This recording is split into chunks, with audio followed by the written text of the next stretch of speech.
腾讯的网友朋友们，大家好，我是张艺兴。好，想问张艺兴，之前有看过那个日本版的《求婚大作战》吗？都看过一点点。看过一点，就感觉怎么样？感觉就是好帅啊！那觉得自己就是有更帅吗？没有，那个就，但是他这个是班底还是由我们中国自己来做的话，所以我还是挺有信心的，应该跟原著会有一些不一样，但是也会有一些惊喜吧。而且这次好像我们工作室的小秘书也参与了一定的创作部分啊，就是想法 ID， 包括我也自己也参与了。你参与的是哪些呢？就是乱改。就是一些小的细节和一些故事的主轴线的一些东西吧。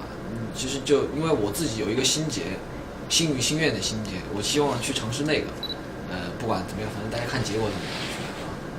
那然后这次这个主人公因为好像是特别呆萌嘛，那你算是本色出演吗？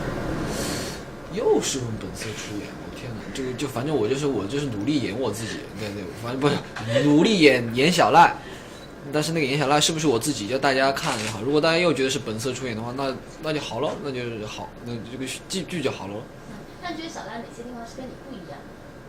太憋了，这男的你不太憋了，你这个男生，你想说其实我也懂，你知道吗？就很多其实想说不出来，但是过了这么久你还说不出来，那你真是有毛病了，对吧？但是当然了，他也是一个经典，但也没有这些他自己内心的纠结啊，自己内心的想法，可能也不会出来这么多的感动吧。对于整个片子在呈现的过程中，那你在演这样的角色过程中，自己会不会憋出内伤？憋出内伤会有一些吧，会有一些憋，对，但是没办法，就演戏不就是这样的吗？那然后刚刚也有说到，就是原著那个329是比较帅嘛，那这次想问他这个角色会压力很大吗？挺大的吧，但是这个因为最后编剧什么全部都是采用我们自己国家的人的话，我觉得没什么问题吧。你要我去演那个版本，可能还是确实有挺大压力，但是我们国家自己的文化、自己的一些东西，我觉得应该没什么很大问题吧。那其实也有很多粉丝就好奇，这个词算是一部感情戏嘛？那演感情很害羞吗？他要看，就是说那种表现自己有多爱你的那种，对我来说可能就是有一些障碍。因为我就你懂吗？就不是就觉得有感觉，就是内心就受到了谴责一样，然后就觉得有点不负责任那种，谴责有那么严重？反正不知道，反正我这个人就这样，就是。但是又为什么接了这部戏呢？那肯定会问。那我一开始在了解这个项目的时候，我更多想到的是，因为他一直得不到嘛。而且我刚刚也在那里说了，我说在画画里面也说有一句话叫易到而比不到嘛。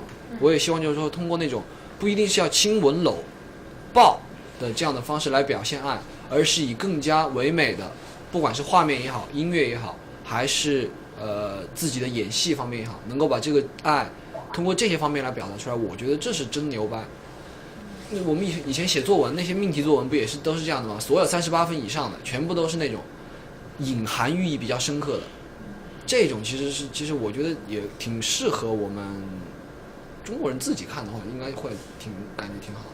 那最后一个问题就是像新闻老哥有报这也是镜头是不是还不太会考虑多拍？哦哟，我应该不会考虑再拍了吧？不考虑。